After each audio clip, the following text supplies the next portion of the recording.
بندے کی طرف سے ہے، ایک مقام رضا مالک کی طرف سے، ایک مقام رضا عبد کی طرف سے ہے، ایک مقام رضا معبود کی طرف سے۔ ظاہراً مالک یا معبود جو حکم دیا جائے، جب آپ اس حکم کو، آرڈر کو فلفل کر لیں تو وہ راضی ہے۔ ساتھ رہیے گا، میں بلا تمہید گزروں گا۔ آپ کو کہا کہ آپ یہ کر لیں، آپ نے یہ کر لیا کام، وہ راضی ہو گیا۔ لیکن ایمان سے بتائیے، آج تک آپ سب نوکری پیشہ افراد ہیں، آپ اپنے اس دنیا کے باس کو، جو کچھ گھنٹوں کے لیے یا کچھ ہفتوں کے لیے یا کچھ مہینوں کے لیے آپ کا باس ہے، اس کو راضی کرنے کے لیے اس کی مطلوبہ ڈیمانڈ پوری کرتے ہیں یا کچھ اس سے زیادہ کرنا چاہتے ہیں؟ سامنے کا سوال ہے۔ ڈیمانڈ یہ تھا آپ کا کہ یہ ہوم ورک کرنا ہے، right all the name of continent, نام لکھ کے آپ نے جمع کرا دیے، پورا ہو گیا، نمبر پورے۔ اگر نیمز کے ساتھ ساتھ آگے جیوگرافیکلی ڈائیگرام بھی بنا دیے تو اب یہ راضی ہو جانے سے علیحدہ ایک مرحلہ ہے جس کو ہم کہتے ہیں خوشنودی حاصل کرنا۔ مشکل یہ ہے کہ ساری دنیا اب تک یہ سمجھتی ہے جو خدا نے کہا وہ کر دینے کا مطلب خدا راضی ہے، اور خدا نے جن چیزوں میں اپنی رضا بتائی ہے اس کی حد نہیں بتائی۔ فطرت انسان کے مطابق اگر آپ سے پوچھا جائے، بہت میں سامنے کی مثالیں دے رہا ہوں، آپ ٹیکسی چلا رہے ہیں، اترتے ہوئے آپ سے کسٹمر نے پوچھا بھائی کتنا فیئر بنا کر، یہ 150، ٹھیک ہے، how much tip do you want? آپ کا جواب کیا ہوتا ہے؟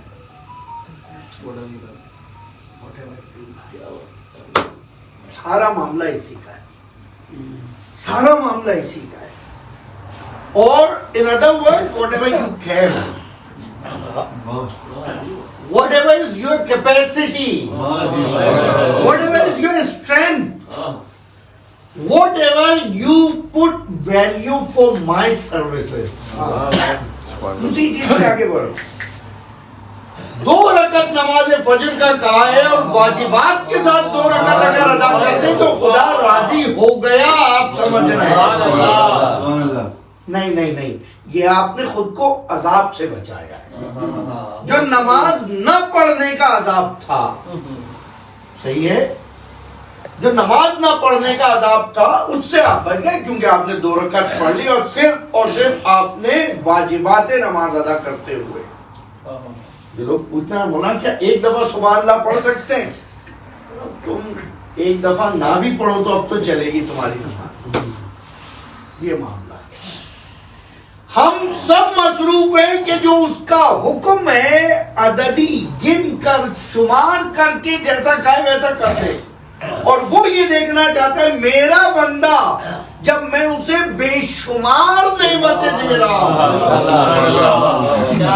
تو وہ مجھے اس کے بدل میں شمار کر کے کیسے دینا چاہ رہا ہے۔ اور چھوٹی سی مثال دے دی، کہا کہ یہ تو علیحدہ کلیہ بتایا قرآن میں کہ تم نعمتائے خدا کو شمار نہیں کر سکتے، اور جہاں پر بات ہوئی آ کر معصوم تو سوال کیا کہ مولا کیسے نہیں چھمائے؟ کہا تم نے صبح سے سانس کتنے لیے؟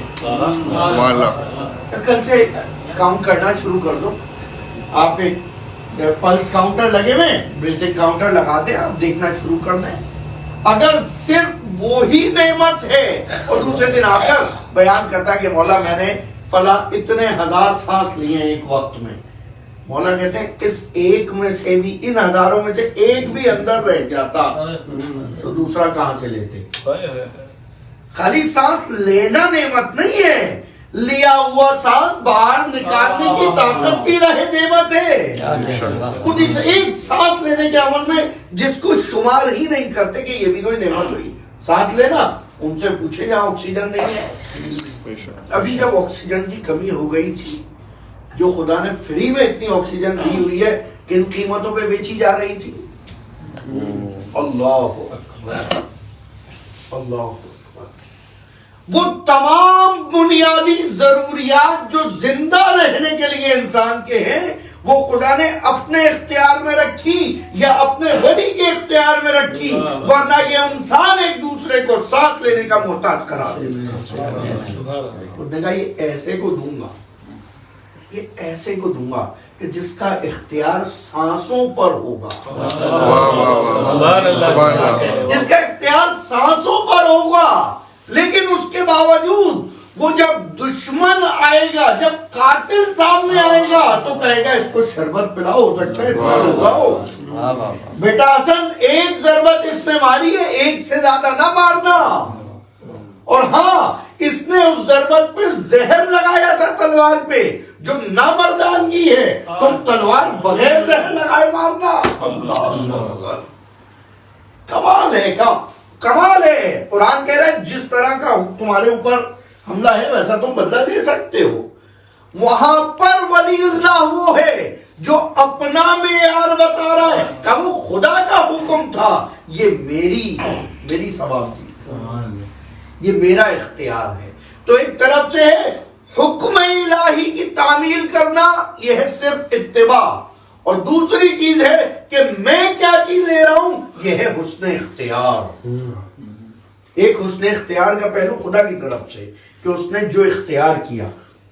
اب لوگ کہتے ہیں، بہرحال خود یہ ایک علیحدہ موضوع ہے تفصیلی، علماء نے اشرے پڑھ رکھے ہیں اس پہ، حسن اختیار کہ خدا نے کس کو حسن اختیار کیا ہے، چنا ہے۔ السلام علیکم یا آدم صفوت اللہ، چنا ہوا، برگزیدہ، مصطفیٰ چنا ہوا۔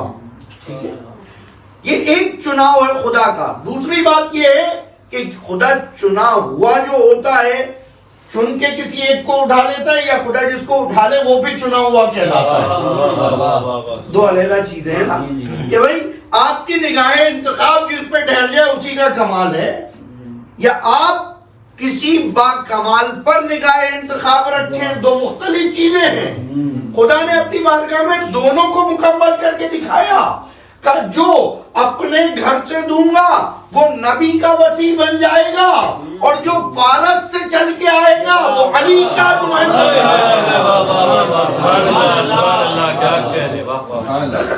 لیکن فرق یہ رہے گا جب ان کو سند دی جائے گی، کہا جائے گا سلمان منا اہل البیت، ابا ذر منا اہل البیت، لیکن یہاں پر سے منا اہل البیت کہا جائے گا، جو خدا کی طرف سے منتخب ہو کر آئے گا اس کو کہا جائے گا علی منی وانا منہ، وہ بھی مجھ سے ہے اور میں بھی اس سے ہوں، حسن منی وانا منہ، حسین منی وانا منہ۔ فرق ہے، یہ دو طرفہ رابطہ ہے، وہ ایک طرفہ رابطہ ہے۔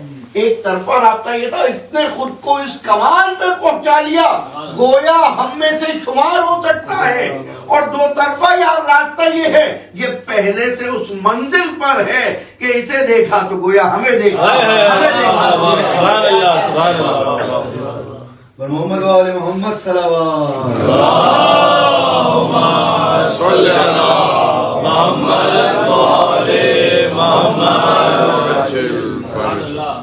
رضی اللہ عنہ، خدا ان سے راضی ہے، ٹھیک ہے، خدا ان سے راضی ہے، وَرَضُوا عَنْهُ، اور وہ سب اس سے راضی ہیں۔ مسئلہ یہاں نہیں ہے، مسئلہ رضا کے کانسیپٹ میں ہے، ایگری ہونا اور ہیپی ہونا، اوکے ہونا، فائن، دیٹس فائن، اور ایک خوشی کے ساتھ اس چیز کو شاباش دینا۔ تو جتنا حکم ہے اتنا کر دینا کافی ہے، جہنم سے بچا لے گا۔ اچھا پہلا مرحلہ یہی ضروری ہے، پہلے مرحلے پر یہی مطلوب ہے کہ جو واجبات ہیں وہ پورے کر لو، جو محرمات ہیں اس سے رک جاؤ۔ یہ خود واجبات تم کو مکمل جب عمل کرتے رہو گے اتنی طاقت دیں گی کہ پھر تمہارا دل اس 2 رکعت پہ مطمئن نہیں ہوگا۔ میں صبح کے وقت اس کو اٹھاؤں 2 رکعت نماز پڑھی ہے تو بات کرنے کا ٹائم ہی ختم ہو گیا، اللہ اتنے کا بھائی میں نے سنا امام کہہ رہے تھے کہ تم چاہتے ہو خدا سے بات کرو تو نماز پڑھا کرو. میں صبح صبح اٹھ کے اس سردی میں ٹھنڈے پانی سے وضو کر کے آؤں, اتنی چھوٹی کون, اتنی سی بات نہیں, 2 رکعت اور ہو جائے, 2 رکعت اور ہو جائے مصطفیٰ. ایسے ہی جس طرح آن لائن ابھی آپ نے دیکھی مجالس وغیرہ, اور اب یہ بھی میں بیان کر دوں اس لیے کہ جوان ہیں اکثر اس وقت میرے سامنے, کہ جب کوئی بہت امپورٹنٹ میٹنگ ہوتی ہے آپ کی, ٹھیک ہے, وہ روز والی نہیں, اور خصوصاً شروع کے ٹائم میں جب سمجھ نہیں آ رہا تھا یہ کیسے چل رہے ہیں soft where on line meeting والے, تو پہلے ٹیسٹ میٹنگ کر لیتے تھے, ٹیسٹ کال کر رہے ہیں, آواز صحیح جا رہی ہے, صحیح آ رہی ہے, پکچر صحیح جا رہی ہے, کیپچر صحیح جا رہی ہے. اب روزانہ کے مسائل دوسرے ہیں. یہ جو نفس ہے نا, نفس اونیا, اس نفس کی کیفیت لہجہ بر لہجہ بدل رہی ہے, لہجہ بر لہجہ. کسی بھی آن میں نفس کہیں سے کہیں پہنچ سکتا ہے. اور آپ دیکھ لیں, آپ سامنے بیٹھے بیٹھے مولانا سے بات کر رہے ہیں, ایک دم آفس پہنچ جاتے ہیں, آفس میں بیٹھے بیٹھے مجلس میں پہنچ جاتے ہیں, یہاں راستہ چلتے چلتے کربلا بندہ پہنچ جاتا ہے. اور کم بختی تو جب ہے جب ذریعہ حسین کے سامنے کھڑے ہوئے کڑے گھر پہنچ جائے. یقین کریں یہ معاملات ہیں نفس کے, یہ حالات ہے اس نفس کی, یہ تغیر ہے, یہ تبدل ہے. اب وہ جو ٹیسٹ ہے نا, اس وجہ سے تمہارا روز دیکھیں فجر کی نماز 2 رکعت پہلے نافلہ پڑھ لو, 2 رکعت نافلہ پڑھ لو, پہلے ٹیسٹ تو کرو تمہاری آواز صحیح نکل رہی ہے, آواز صحیح جا رہی ہے, جھکا جا رہا ہے, سجدہ کیا جا رہا ہے. اتنی دیر سو کے اٹھنے کے بعد پہلی دفعہ جب سجدے کے بعد بیٹھا جائے تو ایسا سکون ملتا ہے کہ بیٹھنے میں مزہ آ رہا ہے نماز سے زیادہ, سجدہ کرنے میں مزہ آ رہا ہے نماز سے زیادہ. لیے پہلے نافلہ, اور دیکھیں نافلہ کیوں پڑھی تھی آپ نے, نیت کیا تھی نافلہ کی, نیت میں تو فرق نہیں تھا نا. کیا نیت تھی نافلہ کی, ساتھ دیتے قربت اللہ, واجب جو پڑھی وہ بھی قربت اللہ. اس کا مطلب غور کیجئے گا, اس کا مطلب دیکھیں قرب یہ سب آپ کو پتا ہے, آپ نے سنا ہوا ہے, خدا کا قرب کوئی مکانی قرب نہیں, کوئی مکانی قرب نہیں ہے, کوئی ایسی ریئلٹی نہیں ہے, سالڈ ریئلٹی نہیں ہے, کوئی میٹیریل ریئلٹی نہیں ہے, بلکہ ایبسٹریکٹ ریئلٹی ہے. ٹھیک ہے, جس کو سوچا جا سکتا ہے, تصور کیا جا سکتا ہے, اشارہ نہیں کیا جا سکتا. اشارہ بھی کیا جاتا ہے تو آسمان کی طرف جس کی حدود نظر ہی نہ آ رہی ہے, اس لیے اشارہ وہاں کیا جاتا ہے, اس لیے اشارہ وہاں. تو قرب کے جو منازل ہیں یہ کوئی فزیکل قرب نہیں ہے, نان فزیکل قرب ہے. اور خدا نے اسی لیے تو کہا ہے کہ اقرب من حبل الورید, کہ تمہاری رگ سے زیادہ قریب ہے. جو رگ سے زیادہ قریب ہے اس کے قرب کے لیے نمازیں ہو رہی ہیں. اور کیجئے گا, جو رگ سے زیادہ قریب ہے, سانس کی نالی سے زیادہ قریب ہے, جو اس کے قرب کے لیے نمازیں, اس کے قرب کے لیے عبادتیں, اس کے قرب کے لیے مجلسیں, اس کے قرب کے لیے روزے, اس کے قرب کے لیے حج, وہ تو پہلے ہی قریب ہے. نہیں, ایک رضا اس جانب سے ہے, ایک رضا اس جانب سے ہے. سبحان اللہ, سبحان اللہ. ایک رضی اللہ, ایک رضوان, وہ خدا سے راضی ہے, ایک طرف خدا ان سے راضی ہے. ایک قرب اس جانب سے ہے, ایک قرب اس جانب سے ہے. پرانی مثال ہے, شاید کبھی بیان کی ہو, دیکھ لیجئے. اس وقت اس حالت میں میری یہ انگلی میرے دل کے زیادہ قریب ہے, یہ انگشت شہادت یہ میرے دل کے زیادہ قریب ہے, لیکن حقیقی معلوم ہے یہ قرب نہیں ہے, کیونکہ یہ انگلی ابھی تو یہاں آئی ہے. اصل قرب, اصل کلوزنس جو ہارٹ کی ہے وہ میرے بازو سے ہے, کیونکہ یہ زیادہ وقت ہمیشہ ہی یہاں رہتا ہے, یہاں سے دور ہو ہی نہیں پاتا. دل سے دور ہو ہی نہیں, مکانی قرب کی بات ہو رہی ہے, کیونکہ یہ دل سے دور رہ ہی نہیں جا ہی نہیں پائے گا. ہمارا اور خدا کا قرب ایسا ہی ہے, خدا ہر وقت ساتھ ہے. ہم کبھی کبھی اس تک آتے ہیں دوبارہ چلے جاتے ہیں, کبھی کبھی اس تک آتے ہیں اور دوبارہ چلے جاتے ہیں. دوسرا مرحلہ, قربتاً اللہ نافلہ کی نیت، قربتاً اللہ واجب کی نیت. ضروری ہے کہ یہ دو مرحلہ قرب کوئی مختلف ہو، ساتھ رہیے گا. اگر آج یہ سمجھ آ گیا، یقین کریں عبادتوں کا لطف لیا کریں. سبحان اللہ سبحان اللہ. ایک قرب ہے واجبات کا قرب، ایک قرب ہے مستحبات کا قرب. جو واجبات کا قرب ہے وہ قرب عام ہے، حکم کیا گیا یہاں رہو، وہ یہ والا قرب ہے. بازو کو رہنا ہے تو یہی رہنا ہوگا، اس میں اس کا اختیار نہیں ہے. وہ جو نافلہ والا قرب ہے وہ یہ والا قرب ہے، چاہے تو قریب آ جائے اور چاہے تو نہ آئے. تو اب یقینی ہے وہ واجب والا قرب عام قرب ہے، اس میں کوئی کمال نہیں ہے. کمال اسی قرب میں ہے جو آپ نے خود اختیار کیا ہو. اب یہ آپ کا حسن اختیار ہے کہ آپ 2 رکعت پہ قانے ہو جائیں کہ نماز تہجد کی 11 رکعت. آپ ایک مجلس پہ راضی ہو جائیں یا 10 مجلسیں پڑھتے رہیں، آپ ایک تسبیح پہ راضی ہو جائیں یا پوری تسبیح پڑھتے رہیں، آپ ایک دفعہ سبحان اللہ کہیں یا 1000 دفعہ. سبحان اللہ. صلی علی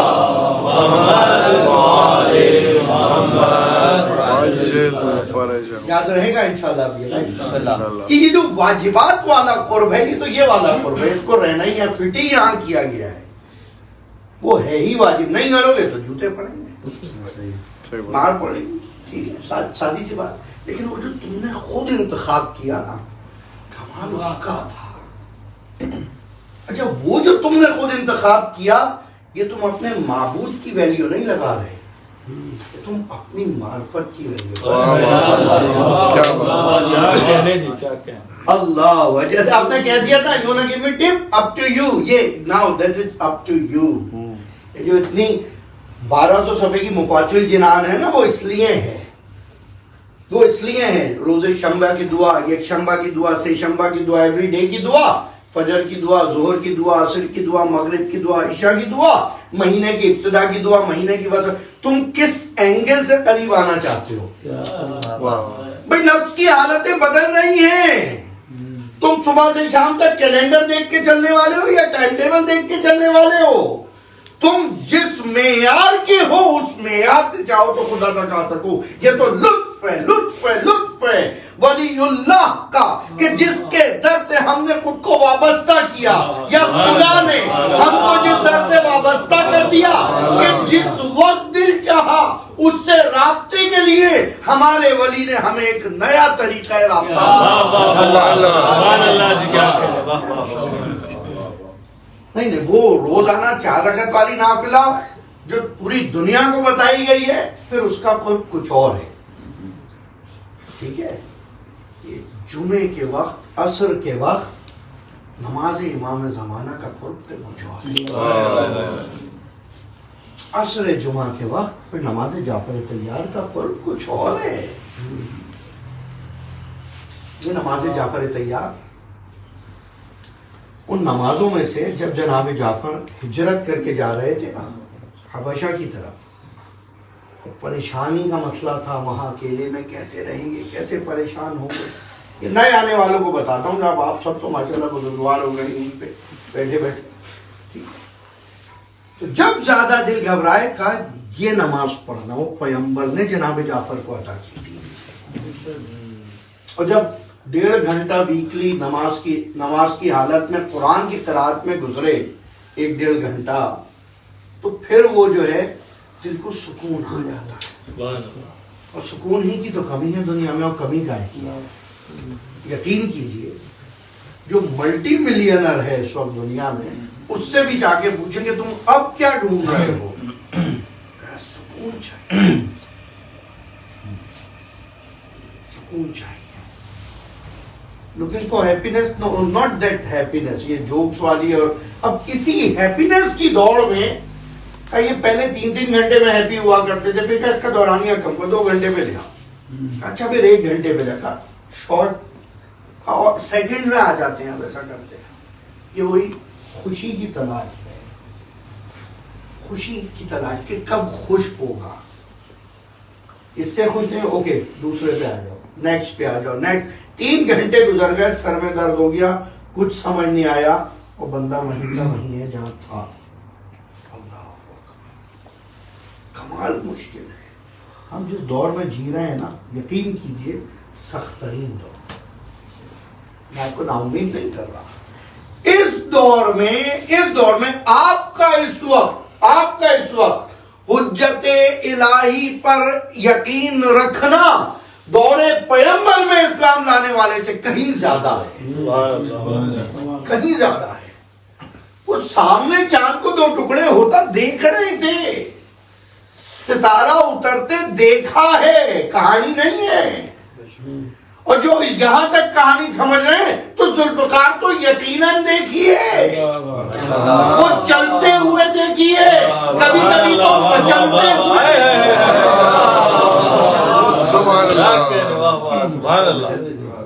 چلتی ہوئی ذوالفقار بھی دیکھی، مچلتی ہوئی ذوالفقار بھی دیکھی۔ اب اگر وہ علی کو مان جائیں تو انہوں نے کیا کمال کر دیا۔ درخت آ رہا ہے، پیغمبر اشارہ کر رہے ہیں، کلمہ پڑھ کے واپس جا رہا ہے، پتھر اٹھا کر حضور ہاتھ پہ رکھ رہے ہیں، وہ کلمہ پڑھ رہا ہے۔ اس وقت ایمان نہ لاتے تو کیا کرتے؟ کمال یہ ہے کہ تم 14 صدیوں بعد آؤ، اور پھر اس کے بعد اس طرح یقین رکھو کہ جیسے بزم رسول میں بیٹھے، جیسے بزم اہل بیت میں بیٹھے ہو۔ گویا جب قرآن کی کوئی آیت پڑھی جائے اور پھر امام سے آ کر سوال کیا جائے، یا ابن رسول اللہ یہ تو فرمائیے کہ کون ہے یہ جن سے اللہ راضی ہے اور جو اللہ سے راضی ہے؟ کہ سورہ بینہ میں زیادہ آسانی سے بتایا ہے جو تم سمجھ سکتے ہو۔ بھئی سورہ جاسیہ میں تو اس طرح سے بتا دیا کہ اولئک حزب اللہ، یہ خدا کا لشکر ہے، ٹھیک ہے؟ اب خدا کا لشکر ہے اور یہ ہی کامیاب ہیں۔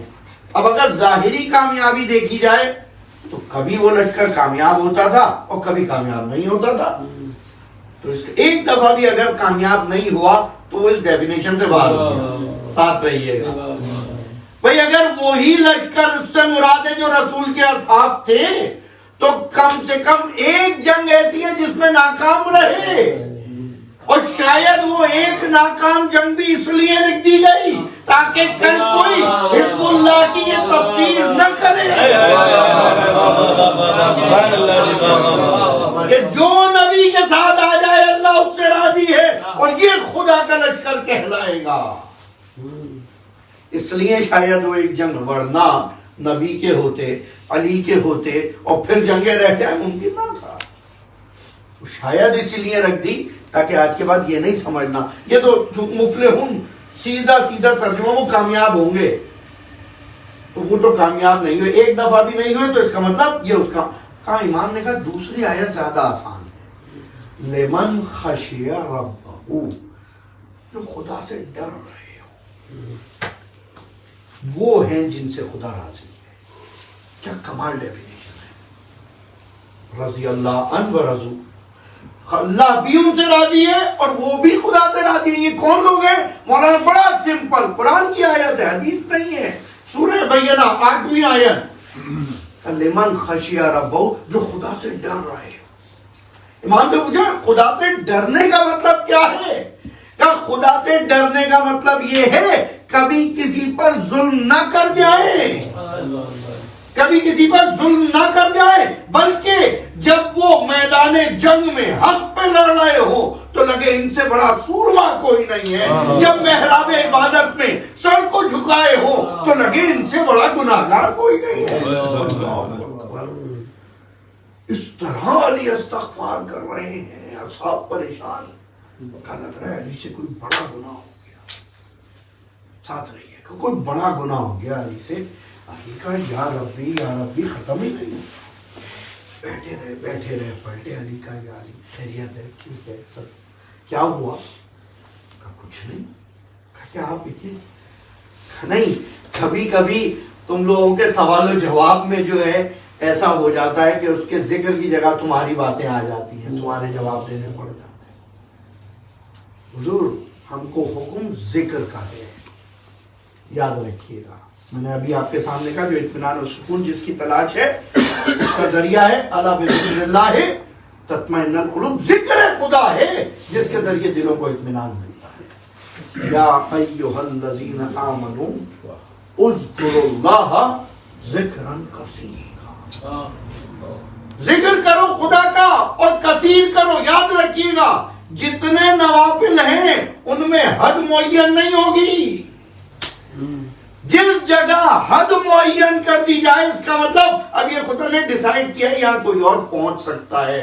ہر ایک اپنی ویلیو خود لگائے، میں کون سا ذکر کروں گا اور کس درجے تک کروں گا۔ بہت ممکن ہے کسی کو ایک تسبیح میں وہ مقام عطا ہو جائے جس کو 1000 رکعت میں دوسرے کو عطا ہو۔ یہ ہماری کیپیسٹی پر ہے۔ ہر نفس اپنے آپ سے جونج رہا ہے، لڑ رہا ہے، ایک جنگ جاری ہے، ہر ایک کے اندر ایک جنگ جاری ہے۔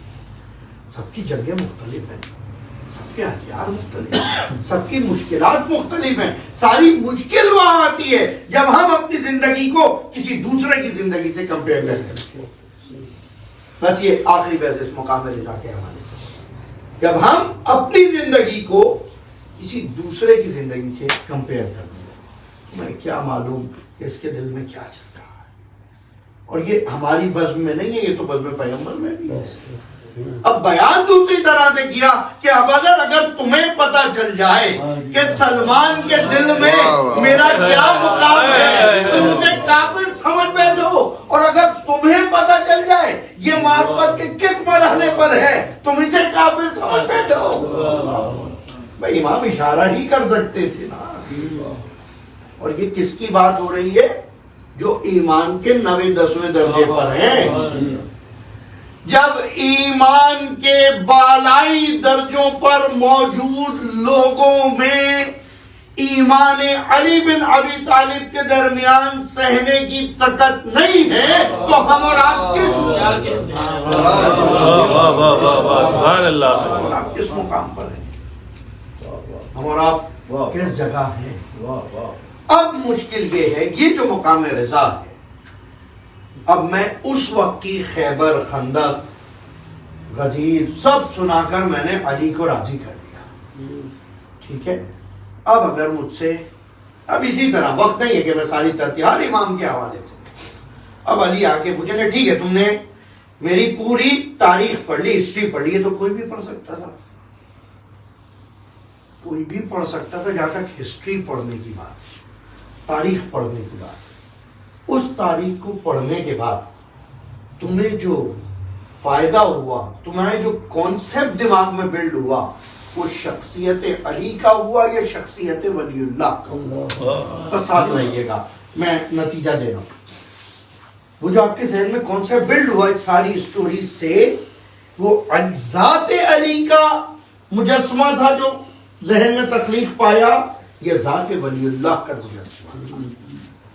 اگر ذات علی کا مجسمہ تھا تو آپ نے بھی علی کو ایسے ہی سمجھا کہ جیسے دوسروں نے سمجھا، سوری ٹو سے دیٹ، آپ بھی علی کو ایسے ہی سمجھے جیسے فلپ ہتی سمجھا، جیسے ابن ابی الحدید سمجھا، جیسے گاندھی اور نہرو نے سمجھا، آپ بھی علی کو پھر اتنا ہی سمجھ رہے ہیں، یقین کیجئے۔ اگر آپ تاریخی حوالے سے اس کے کارنامے دیکھ کے متاثر ہو رہے ہیں، اگر آپ کے ذہن میں ولی اللہ کی شخصیت، اس کی پرسنالٹی بلڈ اپ ہو رہی ہے ان تاریخی واقعات سے، ہاں اب آپ صحیح سمجھے کہ جو اس وقت کا علی ہے نا، وہ بھی چاہے تو احد مچا دے، وہ بھی چاہے تو خیبر اکھاڑ دے۔ کیا کہنے، سبحان اللہ، سبحان اللہ۔ محمد وآل محمد بلند کر صلوات۔ اللہم صلی علی محمد وآل محمد۔ پھر آپ صحیح سمجھیں، اگر آپ ان سارے تاریخی واقعات اس لیے ہیں تاکہ ذہن میں ولی اللہ کا کمال بیٹھا۔ علی کے لیے کہا تھا الحق مع علی والعلی مع الحق، اگر یہاں تک حدیث رک جاتی تو اس کا مطلب رسول اللہ علی کا کانسیپٹ لوگوں کو دینا چاہ رہے ہیں، لیکن اگر رسول کو اپنی امت کو آگے تک پہنچانا تھا، اس لیے یہ جملہ کہا اللہم اے پروردگار الحق کو وہاں موڑ دینا جہاں علی مڑے.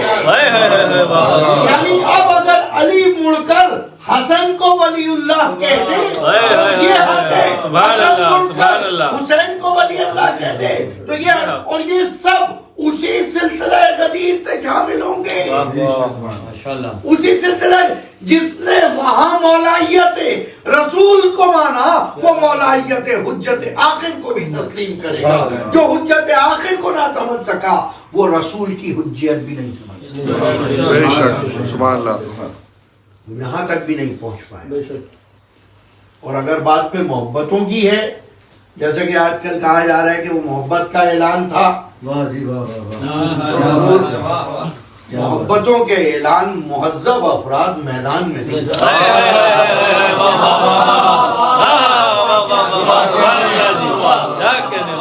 بہت خوب. وہ جو مجسم اخلاق ہے، نقل اعلیٰ خلق عظیم، خدا کہہ رہا ہے کہ ہم نے اسے اخلاق پہ اعلیٰ درجے پہ فائز کر کے بھیجا. توحید تو آدم بھی سکھا کے گئے تھے. توحید تو جناب نوح، ابراہیم، موسیٰ، عیسیٰ، کون سا نبی، سب کے ایک ہی کام تھے. دو ٹاسک تھے ہر نبی کے. ہر نبی نے آ کر ایک ہی بیان دیا جس کے اندر دو ٹاسک ہیں، اور وہ کیا ہے کہ اعبدوا اللہ، خدا کی عبادت کرو، واجتنبوا الطاغوت، اور طاغوت سے بچتے رہو. جو بھی اوپریس ہو کرے، جو بھی اوپریسر ہو، جو بھی ظالم ہے، جو بھی طغیانگر ہے، اس سے خود کو بچاتے رہو، اس سے بچے رہو. اطیعوا اللہ، خدا کی اطاعت کرو، خدا کی عبادت کرو. یہ بات اب تک سمجھا دی گئی تھی، لیکن ہر نبی کو یہ بات سمجھانے سے پہلے اپنے ساتھ صحیفہ دکھانا پڑا. ساتھ رہیے گا، تھیوری دکھانی پڑی، پھر اس کے بعد کر کے دکھانا پڑا. عام طور پہ ایسا ہی ہے، لیکن محمد وہ واحد نبی ہے 40 سال پہلے پریکٹیکل کر کے دکھایا، اس کے بعد پھر تھیوری دی. سبحان اللہ جی. کیا اور خدا کا بھی کیا کہنا کہ یہ محمد بھی میری جانب سے اور قرآن بھی میری جانب سے. یہ بعد میں آیا ہے، لیکن قرآن کے ایک ایک عمل کو محمد کے گزشتہ 40 سال سے ملا کر دیکھ لو، سرے منہ فرق نہ ہوگا، بال برابر فرق نہ ہوگا. پیغمبر تو آئے ہی اخلاق سکھانے تھے. اب یہ مجسم اخلاق کا مالک 40 سال اخلاق سکھانے کے بعد اور 10 سال میں فقہ پڑھانے کے بعد، ذمہ داری سے کہہ رہا ہوں، 40 سال اخلاق، 10 سال فقہ، اور 10 سال سب پہ عمل، اور بار بار اپنے بعد علی کی جانب لوگوں کو ارجاع کرنے کے بعد آخری حج کے موقع پر میدان میں اعلان محبت کر رہے ہیں. کمال ہو گیا، کمال ہو گیا. وہ اعلان ولایت علی بن ابی طالب علیہ الصلوۃ والسلام، صلی علی محمد وعلی محمد. جو وہاں پر اعلان ہوا ہے وہ علی کا اعلان ہوا ہے، لیکن اس کے ساتھ ساتھ پیغمبر معیار دے کے جا رہے ہیں.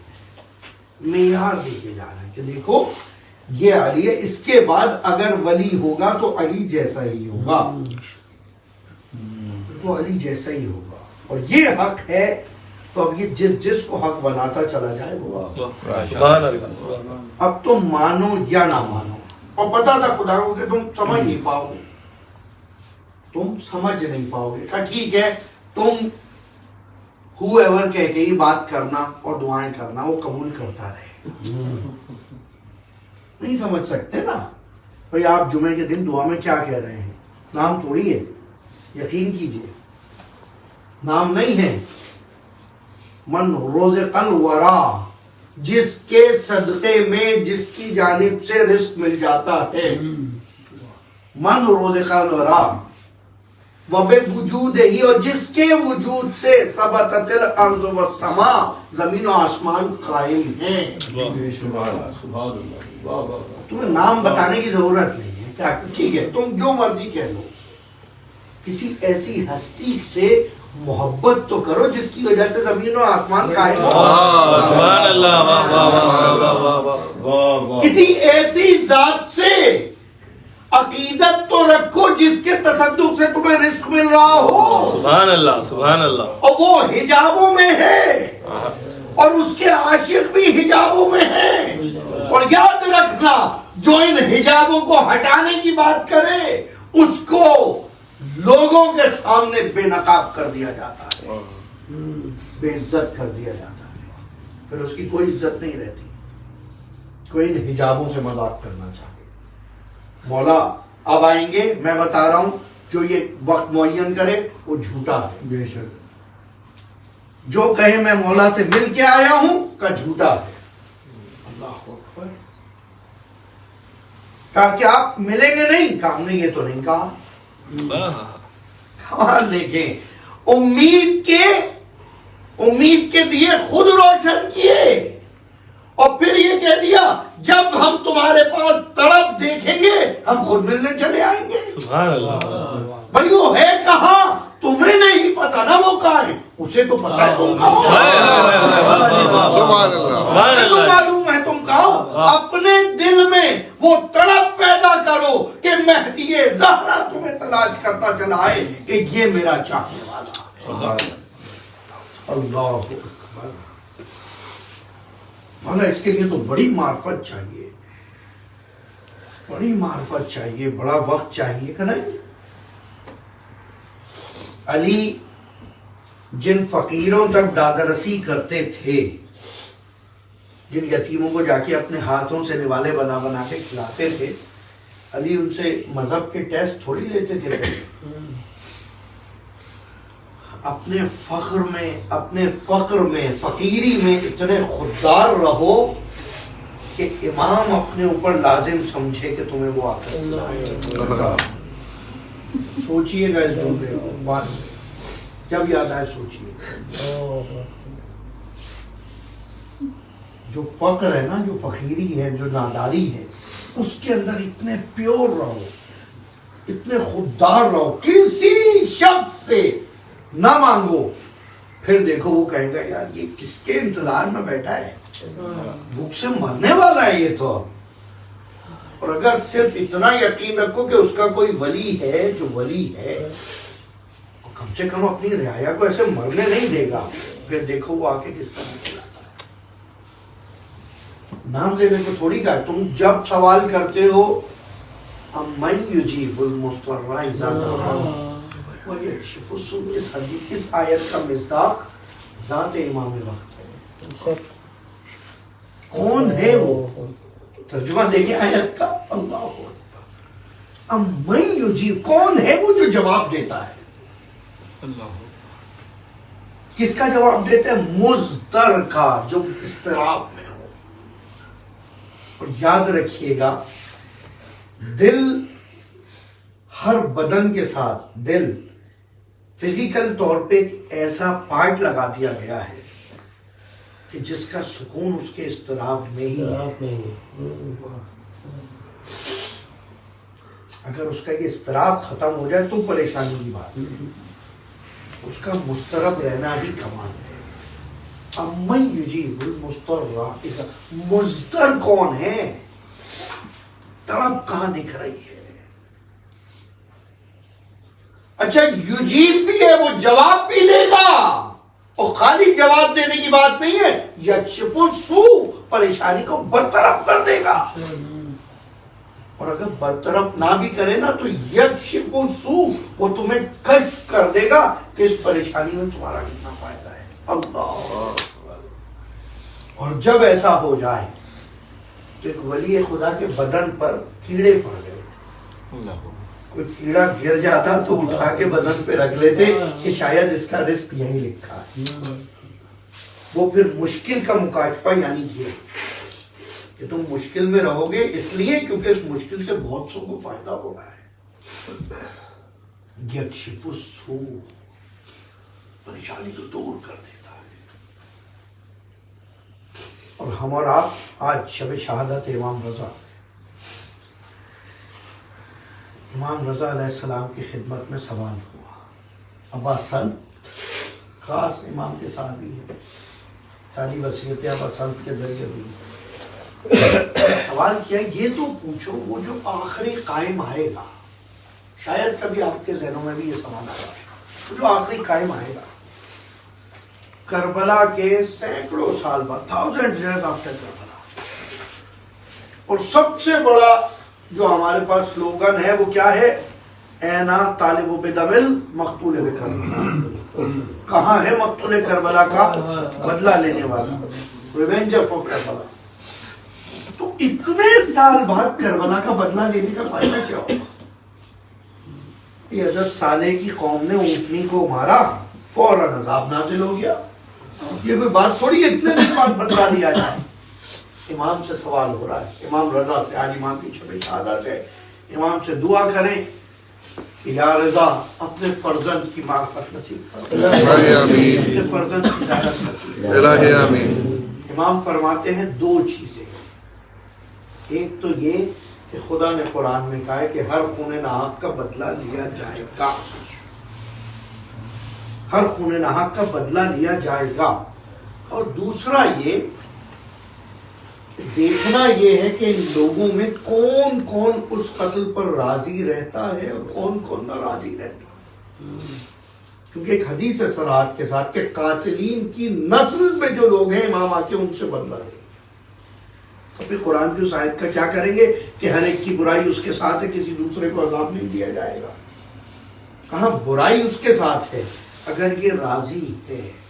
اللہم لعن الذین سمعت بذلک ورضیت بہ, خداوندہ لعن ہے ان لوگوں پر جو قتل حسین کے واقعے کو سنے اور اس قتل پہ راضی رہ جائے.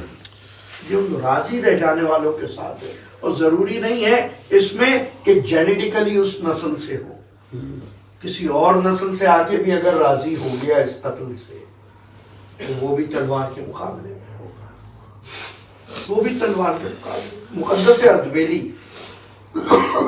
حدیقت الشیعہ کے مؤلف, بارہا امام کی زیارت نصیب ہوئی. امام وقت خاص اپنے شاگردوں سے, دوستوں سے نقل کرتے اور یہ وعدہ لیتے کہ میری زندگی میں یہ بات نہ بتانا, لیکن یہ واقعہ اتنا اہم ہے کہ لوگوں تک پہنچانا. ان سے کسی نے سوال کیا, ان کا نام مقدس رکھ دیا تھا لوگوں نے, ایسا وہ شخص عبادت گزار تھا اور اسی دیار میں مدفون. سوال کیا یہ بتائیے کہ آخر وہ جو زیارت ناہیہ کا جملہ ہے جو ابھی آپ پڑھ رہے تھے سلام,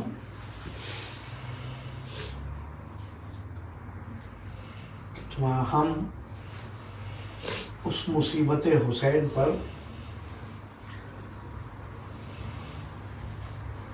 اللہ لابکین دماء بدل دموع, دمعات دال میم عین یعنی آنسو, دمع دال میم الف یعنی خون. یہ جملہ ہے زیارت ناہیہ. صباحا و مساء, صبح و شام میں اس مصیبت کربلا پر آنسو کے بجائے خون رونا,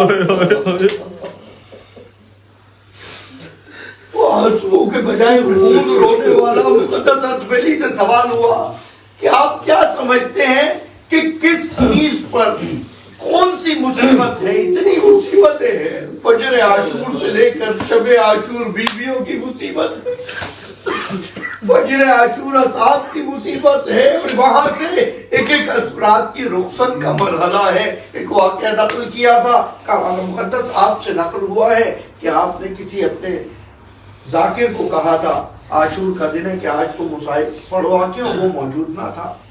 ایک وقت دیکھا ایک شیخ موجود ہے عربی لباس میں اور لباس پہنا ہوا ہے اور آتا ہے کہ مجھے اجازت ہے, کہا بالکل اجازت ہے, اور آ کر بیٹھا ممبر پر, کربلا کی بات ہو رہی ہے, آ کر بیٹھا ممبر پر اور کہا السلام علیکم یا ابا عبداللہ. زری سے جواب آیا وعلیکم السلام یا ولدی، اے میرے بچے تجھ پہ میرا سلام. اور اس کے بعد خون کے کچھ خطرے دکھے اور وہ بیان کرنے والا غائب ہو گیا. مقدس نے کہا ہاں وہ یقیناً میرے وقت کا امام تھا.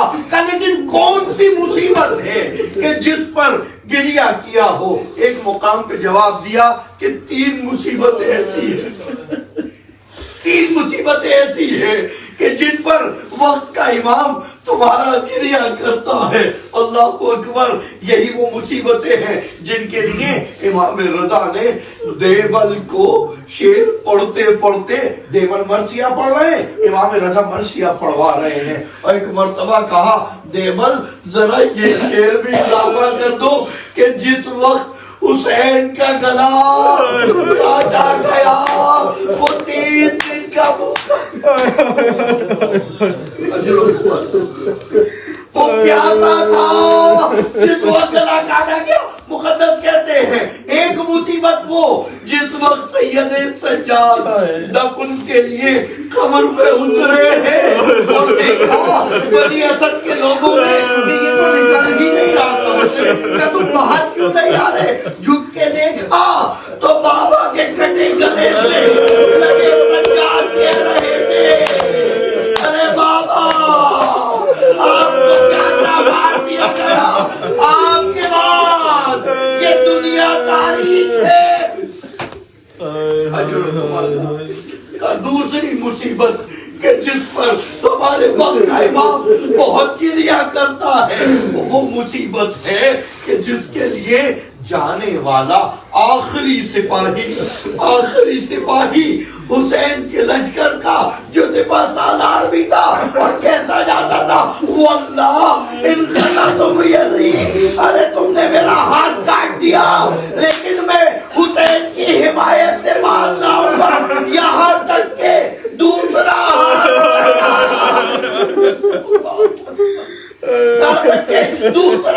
کٹا اور وہ عزیز زمین پر رخسار کے بل.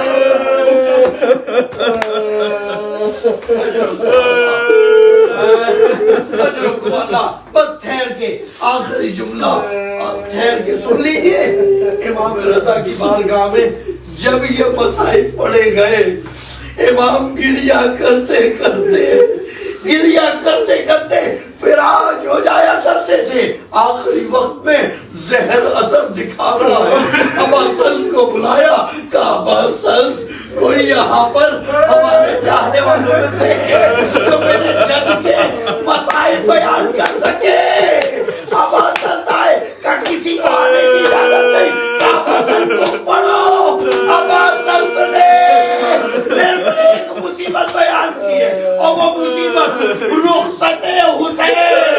خیمے سے حسین نکلے ہیں، گھوڑے پہ سوار ہوئے اور ابا سلط نے گردن جھکا.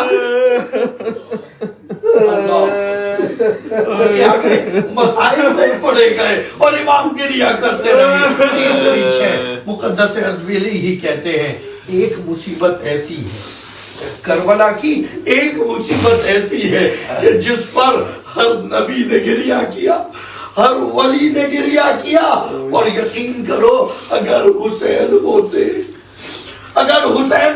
امام وقت سے نقل ہے، اگر حسین ہوتے وہ بھی میرے ساتھ خون گھڑتے، اگر بابا علی ہوتے وہ بھی میرے ساتھ خون روتے.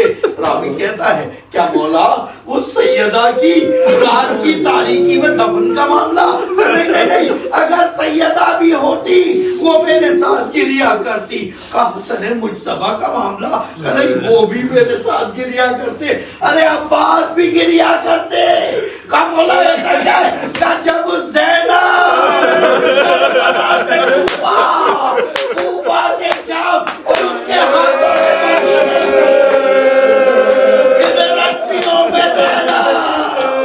میرے وقت کا امام میرا سلام ان بازوؤں پر میرا سلام ان ہڈیوں پر جو گوشت ہٹ جانے سے دکھتی ہے میرا سلام ان دہی ان کمزور بدنوں پر کہ جن کا گوشت زنجیریں کھا گئی میرا سلام ان رخساروں پر جن کی رنگات سفر میں بدل گئی میرا سلام ان مخدرات پر کہ جو چادروں سے بغیر اپنے چہروں کو چھپاتی رہتی الا لعنت اللہ علی القوم الظالمین سیعلم الذین ظلموا أي منقلب ينقلبون